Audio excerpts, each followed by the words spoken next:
안녕하세요. 날마다 기막힌 정화의 박정현 목사입니다.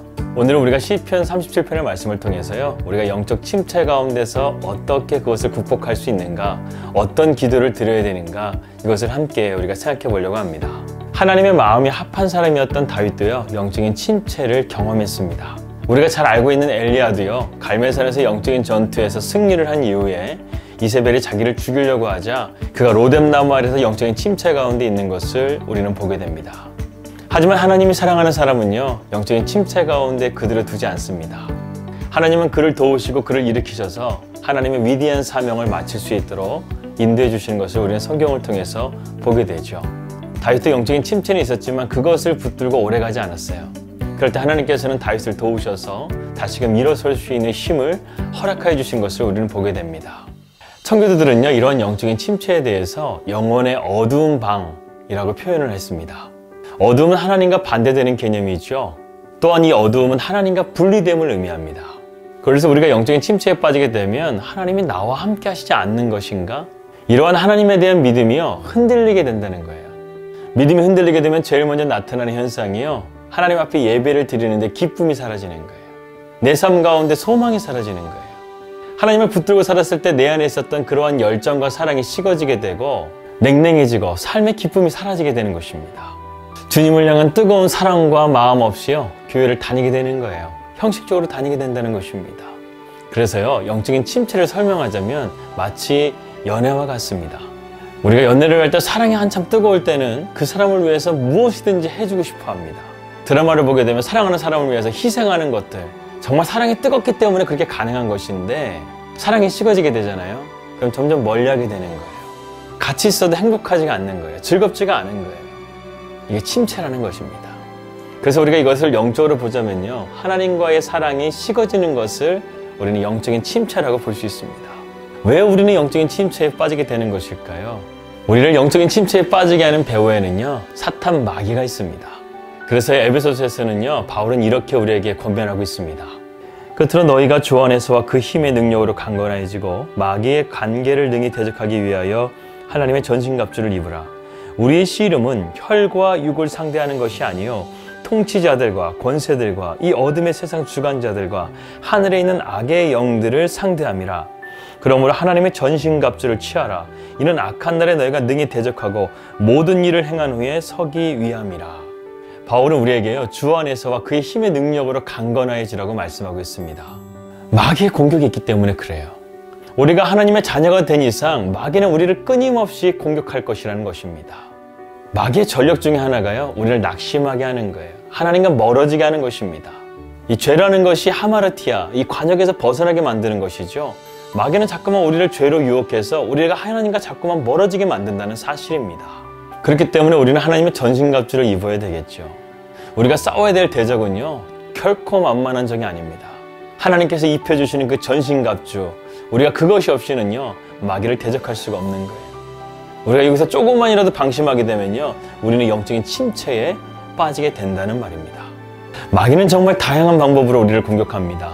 우리가 욥기를 보게 되면 마귀가 어떻게 우리를 공격하는지 그 전략들을 볼 수가 있는데요, 첫 번째로는요, 환경을 칩니다. 그래서 욥의 자녀들이 다 죽게 되고 욥의 재산이 다 순식간에 사라져 버립니다. 그러나 그럼에도 불구하고요, 욥은 하나님을 경외합니다. 그러자 마귀의 두 번째 공격이 시작되죠. 욥의 건강을 칩니다. 하나님께서 물론 욥의 생명을 걷어가지 말라라고 하신 가운데 허락된 것이었지만 욥은 참으로 고통스러운, 정말로 기아장으로 자기의 살을 긁어대는, 정말 뱉기다가 살집이 떨어져 나가는 그런 고통 가운데 욥은 있었다는 거예요. 그럼에도 불구하고 욥은 하나님을 원망하지 않습니다. 그리고 마귀의 세 번째 공격이 시작됩니다. 그것은 욥의 정체성을 흔드는 거예요. 욥의 친구들이 와가지고요, 욥을 정죄하기 시작합니다. 그러나 그럼에도 불구하고 욥은 하나님을 원망하지 않고 그 믿음의 테스트를 잘 통과하게 되는 것을 우리는 보게 되죠. 이처럼 우리 믿는 자들에게는요, 마귀의 파상적인 공격이 있습니다. 우리가 이것을 하나님의 전신갑주를 입고 능히 이겨낼 수 있는 우리 날마다 기막힌 정원 식구들 되시기를 주님의 이름으로 기도합니다. 그래서 오늘은요, 우리가 이런 영적인 침체를 예방하기 위해서 우리가 어떻게 준비되어야 하는가, 성경적인 원리 세 가지를 함께 살펴보려고 합니다. 첫 번째는요, 하나님을 향한 목마름을 가져야 합니다. 내 영혼아, 내가 어찌하여 낙심하며 어찌하여 내 속에서 불안해하는가. 너는 하나님께 소망을 두라. 그가 나타나 도우심으로 말미암아 내가 여전히 찬송하리로다. 지금 시인은요, 자기 자신의 불안과 낙심을요, 그냥 받아들이지 않습니다. 이것은 내 안에 들어오면 안 돼. 이것이 들어옴을 통해서 내 안에 있는 하나님의 소망을 빼앗길 수 없어. 이렇게 고백하고 있는 거예요. 이 시인은 낙심과 절망 가운데 있음에도 불구하고요, 하나님을 향한 신뢰를 놓치지 않으려고요, 몸부림치고 있는 거예요. 내 영혼아, 내가 어찌하여 낙심하고 불안해하는 거. 너는 하나님께 소망을 두라는 거예요. 그리고 이 고백은요, 이 42편의 시편 속에 2번이나 고백하고 있습니다. 그렇습니다. 우리가 영적인 침체 가운데서 벗어날 수 있는 것은요, 하나님께 소망을 두는 거예요. 저는 이것을요, 하나님을 향한 목마름이라고 말씀드리고 싶습니다. 하나님께 소망을 두는 것은요, 우리가 하나님을 갈망해 하는 거예요. 그래서 간절하게 하나님을 찾는 것입니다. 여러분, 광야에서 정말 필요한 것이 무엇입니까? 마실 물이라는 거예요. 하나님이 우리의 생수가 되어주셔서 우리의 진정한 목마름을 해결해 주실 것을 소망하는 것, 이러한 갈망이 우리 안에 있어야 된다는 것입니다. 여러분, 세상적인 것들은요, 절대로 우리를 만족시킬 수가 없습니다. 오직 하나님만이 우리를 만족시킬 수 있는 거예요. 그가 사모하는 영혼에게 만족을 주시며 줄인 영혼에게 좋은 것으로 채워주심이로다. 그렇습니다. 믿음의 사람은요, 이러한 영적인 침체가 왔을 때 하나님을 향한 목마름의 자리로 나아갑니다. 기도의 자리로 나가는 거예요. 우리가 이러한 목마름을 가지고 영적인 침체 없이 주님을 향해서 날마다 승리하며 걸어가시는 우리 날마다 기막힌 정오 식구들 되시기를 주님의 이름으로 기도합니다. 두 번째로는요, 하나님을 예배하는 자리로 나가라는 거예요. 오늘 이 시편 42편의 표제에는 고라 자손의 마스길이라는 표제가 붙어 있습니다. 이 말은 무엇이냐면, 고라 자손이 어떤 자손입니까? 성전에서 하나님 앞에 섬겼던 자손들이에요. 그들은 성전의 문지기였고 경비병이었고, 그리고 하나님을 찬양하는 찬양대였습니다. 그런데 지금 그들이 하나님의 성소를 사모하고 있어요. 하나님의 예배를 사모하고 있습니다. 그렇다면 지금 무슨 상황입니까? 이스라엘 백성들이 지금 바벨론의 포로가 되어서 지금 예루살렘 성전을 갈 수 없는, 하나님 앞에 예배 드릴 수 없는 그런 상황 가운데 있다는 사실이에요. 하나님 앞에 예배했던 그 시간이 얼마나 은혜였던가. 하나님을 찬양했던 그 순간이 얼마나 은혜였던가. 마음껏 찬양하고 하나님 앞에 예배할 수 있고 내가 하나님을 위해서 봉사할 수 있는 것이 얼마나 감사했던가. 이것을 회상하면서 시편 42편을 시인은 쓴 것이 아닌가 생각이 듭니다. 코로나 사태를 접하면서요, 우리는 이러한 마음을 조금은 좀 알 수 있을 것 같아요. 여러분, 일제시대도 없었고요, 6.25 때도 없었던 예배의 문이 닫혀버리게 된 거예요. 이 코로나로 인해서요, 우리가 예배를 드릴 수 없게 된 것이었습니다. 지금 코로나가 전 세계적인 팬데믹 현상을 통해서요, 우리가 정말로 걱정해야 될 것은 무엇이냐면 앞날을 예측할 수 없다는 거예요. 이제는 내가 노력한다고 해서 그런 결과를 얻는 시대가 도래하지 못할 수도 있습니다. 우리의 미래가 밝을 것이라고 전혀 예측할 수가 없는 거예요. 민주주의 사회에서요, 이 코로나 사태로 인해서 상점들이 문을 닫고 교회가 문을 닫고 관공서들이 다 문을 닫아버렸어요. 심지어는 지구촌 세상인데요, 하늘의 하늘길마저 닫혀버렸어요. 제가 올해 2월 14일 날 배로 저희 이삿짐을 이곳 뉴질랜드로 붙였어요. 한 달이면 도착할 것이라고 생각을 하고 붙였는데 아직도 도착을 못했습니다. 이제 겨우 코로나가 잠잠해지니까 7월 초에 배가 도착한다는 연락을 받았어요. 여러분, 앞날을 예측할 수가 없어요. 우리의 생각대로 미래가 펼쳐지지 않을 것이라는 것을 우리는 받아들여야 될 때가 올지 모릅니다. 이스라엘 백성들이 바벨론의 포로가 되었을 때 그들은 다시금 예루살렘으로 우리가 와서 예배할 수 있을 것이다, 이러한 기대를 대부분 하지 못했을 것이에요. 여러분, 지금 우리가 하나님 앞에 예배할 수 있는 것 자체가 축복이에요. 이전에 우리가 경험해보지 못했던 어려움을 겪었지만 우리가 이 시간을 통해서 이전에 없었던 예배의 자리로, 이전에 없었던 기도의 자리로 나아가심을 통해서 하나님 앞에 영광 돌릴 수 있는 저 여러분들이 되시기를 주님의 이름으로 기도합니다. 여러분, 우리에게 영적인 침체가 오게 되면요, 하나님과에 대한 거리가 멀어진 것 같은 그런 영적인 거리감을 느끼게 됩니다. 하지만 하나님은 절대로 우리와 멀리 계신 것이 아니에요. C.S. 루이스의 말에 의하면 우리가 고난 가운데 있을 때 하나님은 우리에게 확성기로 말씀하신다, 이렇게 얘기하고 있습니다. 여러분, 광야에는요, 물과 나침판만 있으면 살 수 있습니다.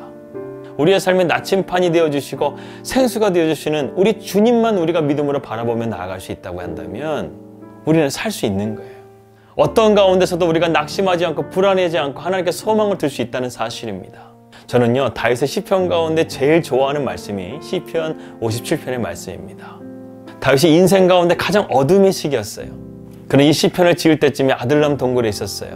여러분, 우리의 신앙의 영역에는요, 세 가지의 영역이 있습니다. 지식의 영역, 감정의 영역, 그리고 의지적인 영역이 있어요.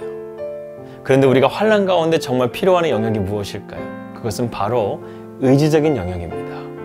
우리가 영적인 침체에 있을 때요, 의지적인 영역이 필요한 거예요. 나는 하나님을 신뢰하겠습니다. 나는 주님의 말씀만을 붙들고 나가겠습니다. 이런 의지적인 영역을 가지고요, 내 지성과 내 감성을 다스리면서 믿음으로 나가는 거예요. 그 고난의 시기, 그 환난의 시기에는요, 그것밖에 없는 거예요. 그 길밖에 없는 거예요.